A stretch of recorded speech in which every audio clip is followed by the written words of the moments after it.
오늘 말씀은 사무엘하 21장 15절에서 22절까지 말씀입니다.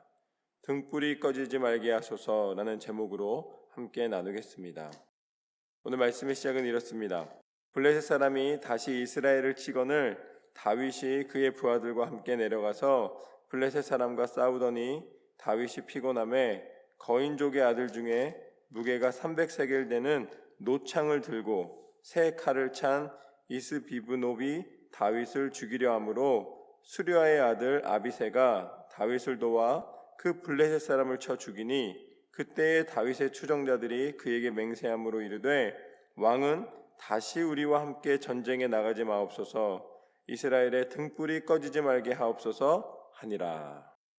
이 말씀의 내용 그대로입니다. 다윗이 이제 사울이 죽은 다음에 이스라엘 전체의 왕이 되었습니다. 그리고 다윗을 통하여서 하나님께서 모든 전쟁 가운데 하나님의 승리를 맛보게 하십니다.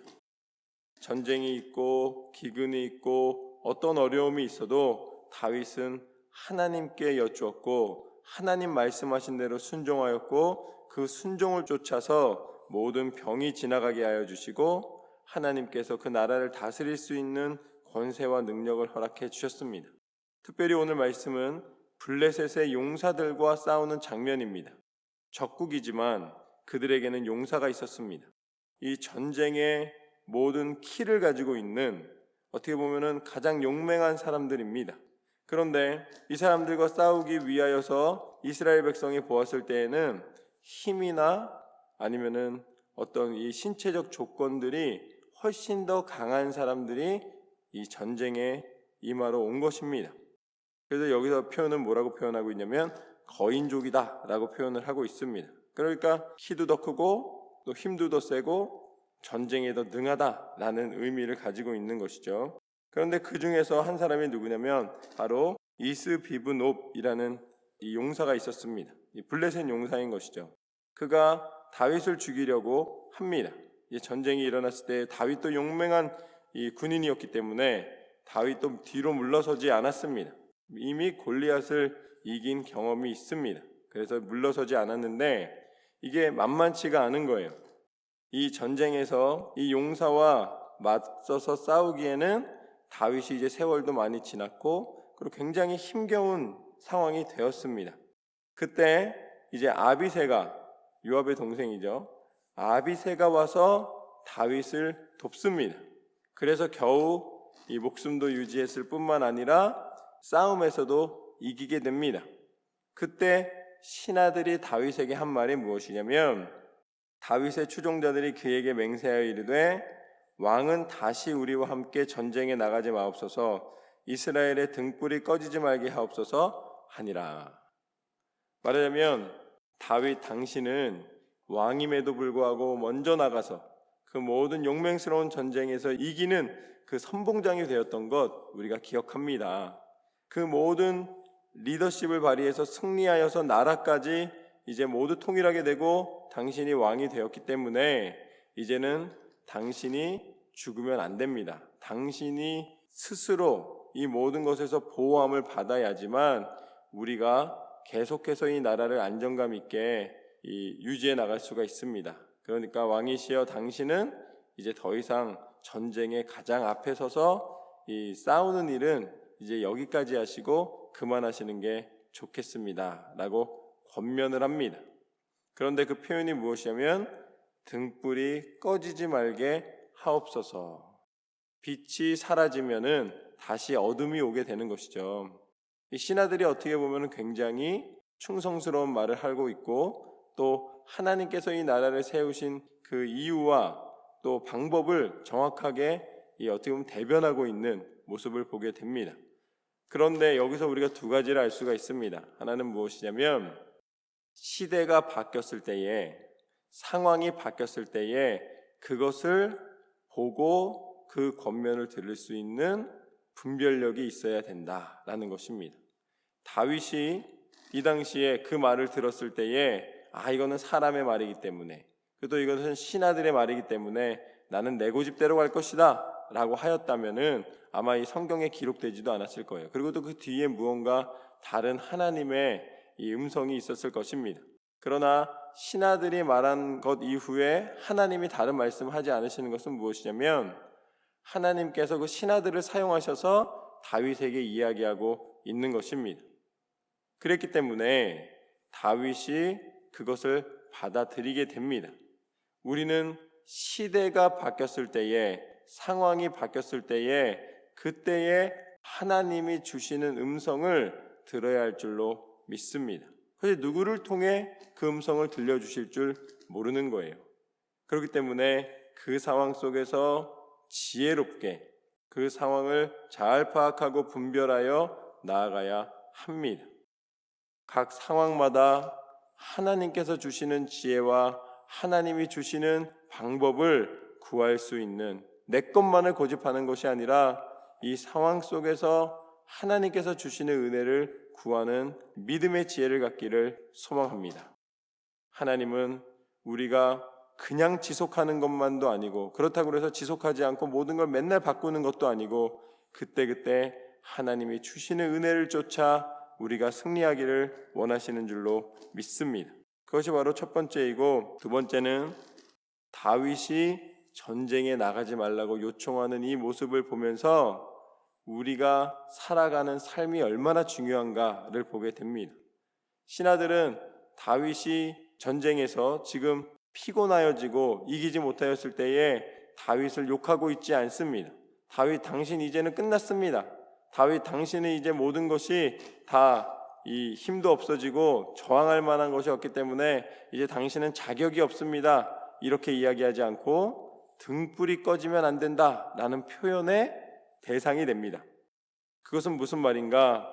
다윗이 열심으로 하나님을 섬겼다는 것입니다. 그러니까 그들이 다윗을 생각하면은 다윗은 그냥 두면 안 된다라고 느낄 정도로 다윗은 열심으로 하나님의 나라를 보호하고 하나님의 나라를 이끌고 목숨을 아끼지 않고 그 일을 행했다는 것을 보게 됩니다. 우리는 내 스스로가 내려놓는 경우가 너무나 많이 있어요. 그러나 우리는 어떠한 삶을 살아가야 하는가? 열심히 살아가야 할 줄로 믿습니다. 내가 절대로 믿음의 삶은 포기할 수 없으리라. 가정도 또 이 이웃도 함께하는 동역자도 어디에서 우리는 새 힘을 얻게 되는가? 그 사람을 생각하면 이 사람은 정말 하나님에 대한 열심이 놓지 않는, 끝까지 최선을 다하는, 그리고 하나님을 너무 사랑하는 사람이다 라는 그 마음이 들 정도로, 그냥 내비뒀다가는 나가서 죽을 수도 있겠다라고 여겨질 정도로 그는 하나님 앞에 충성하는 사람이었고 그는 뒤로 물러섬이 없는 사람이라는 것이 이 다윗에 대한 신하들의 평가였던 것입니다. 그랬기 때문에 다윗은 뒤에 나와 있을 수 있었던 거예요. 다윗이 뒤에서도 통솔을 할 수 있었을 것입니다. 만약에 다윗이 자기 목숨이 아까워서 맨날 뒤에서 이렇게 해라 저렇게 해라라고 이야기하는 사람이었다면 아마 얄미워서라도 왕이 먼저 나가야 되는 거 아닙니까? 아마 이렇게 이야기했을 거예요. 그러나 신하들이 뭐라 그럽니까? 등불이 꺼지지 않게 하소서. 저는 여러분이 하나님께서 오늘 말씀에서 다윗에게 주셨던 그런 명예로운, 다윗에게 주셨던 그런 열심 있는 하나님의 리더가 되시기를 소망합니다. 여러분의 자녀들이, 여러분의 동역자가, 여러분이 하나님 앞에 열심으로 나아갈 때에 그렇게 인정받고 내가 하나님 앞에 나아가는 열심이 마치 등불과 같이, 어둠을 밝히는 빛과 같이 하나님 앞에 쓰임받는 삶을 살아가시기를 소망합니다.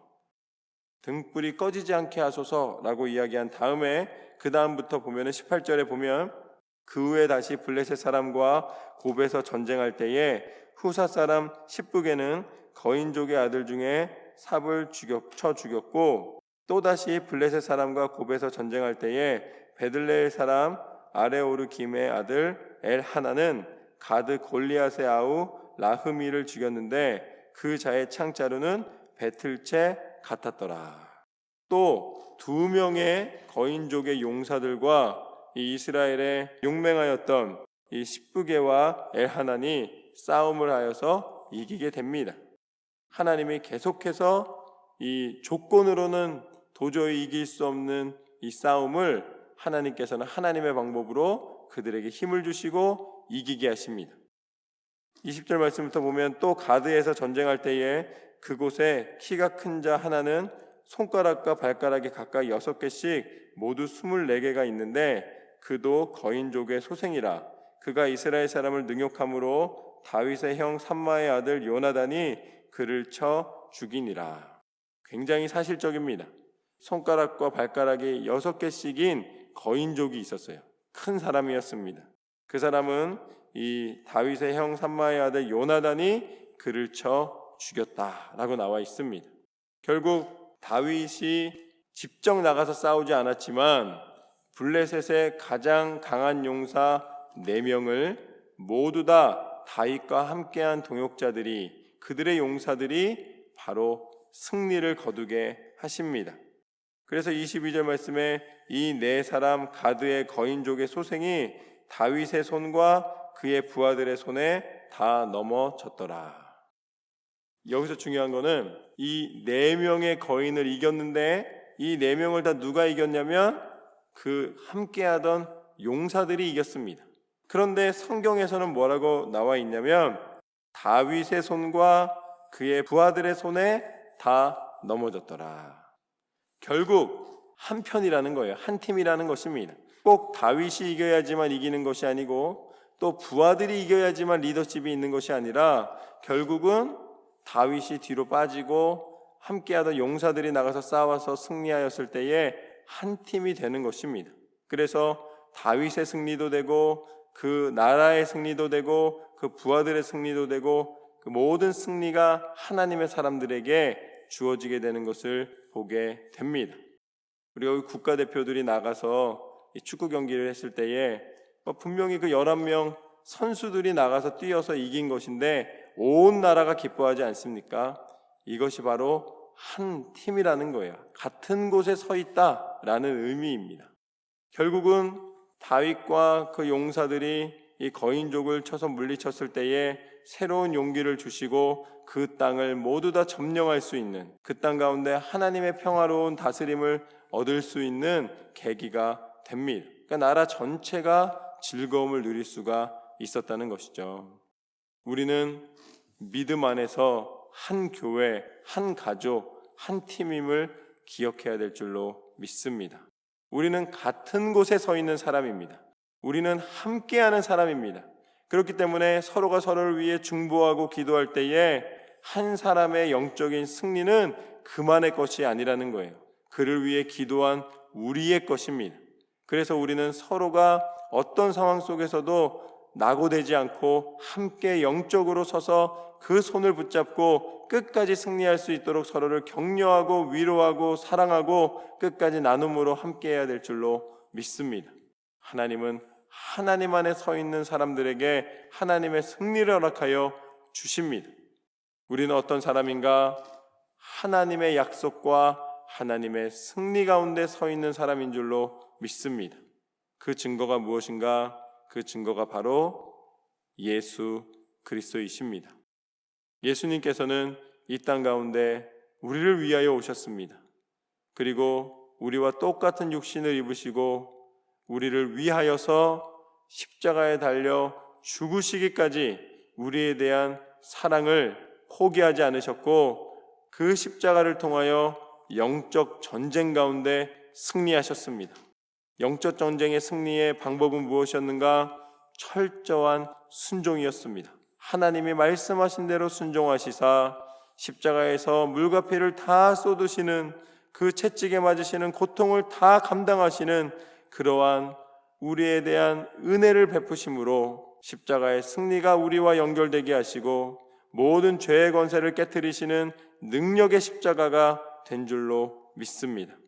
예수님 한 분의 십자가로 말미암아 온 인류에 예수님의 이름을 부르며 예수님의 이름을 구원자로 고백하는, 나의 구주이심을 고백하는 모든 이들의 승리가 되셨습니다. 이제 더 이상 우리는 십자가에 달리는 인생이 아닙니다. 우리 육체가 십자가에 못 박히는 것이 아니에요. 예수님께서 우리에게 십자가를 지고 따라야 한다라고 말씀하신 것은 무엇인가? 우리는 이미 예수 그리스도의 십자가의 승리에 동참한 하나님의 승리의 군사인 줄로 믿습니다. 그래서 우리는 하나님 나라의 백성입니다.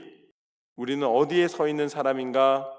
십자가의 능력을 통하여서, 예수님의 이름의 권세를 통하여서 하나님 안에 서 있는 사람입니다. 오늘 블레셋의 군사를 이겼을 때에 하나님이 그것이 다윗의 승리였고 그 용사들의 승리였고 이스라엘 나라의 승리로 선포해 주신 것처럼, 예수 그리스도의 십자가의 승리는 우리가 하나님 안에서 하나님 백성 되어 죄악의 권세를 무너뜨린 그 승리에 함께 동참하는 하나님의 승리자로 만들어주신 줄로 믿습니다. 그리고 그것은 십자가로 끝난 것이 아니라 다시 부활하시사 우리에게 영원한 생명을 허락하여 주셨습니다.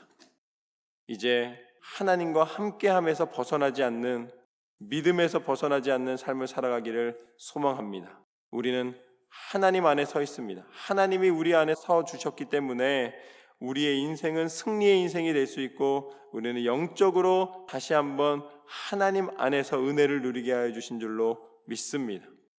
성령께서 친히 임하여 주시사 이 모든 것을 깨닫게 하여 주시고, 우리가 성령 하나님 안에 거하며 하나님의 백성이요 하나님의 승리자요 하나님의 은혜를 누리는 참 하나님의 사람임을 알게 하신 줄로 믿습니다. 오늘 말씀처럼 모든 승리에 등불이 되게 하여 주시고, 모든 승리에 함께 누리는 승리자가 되게 하여 주시고, 하나님의 은혜의 백성, 영원한 생명과 구원의 능력에 붙잡힌 바 된 예수 그리스도의 사람으로 승리하는 저와 여러분의 삶이 되시기를 주님의 이름으로 축원합니다. 우리는 하나님 안에 함께 서 있는 사람입니다. 하나님의 은혜가 날마다 충만하시기를 축원합니다.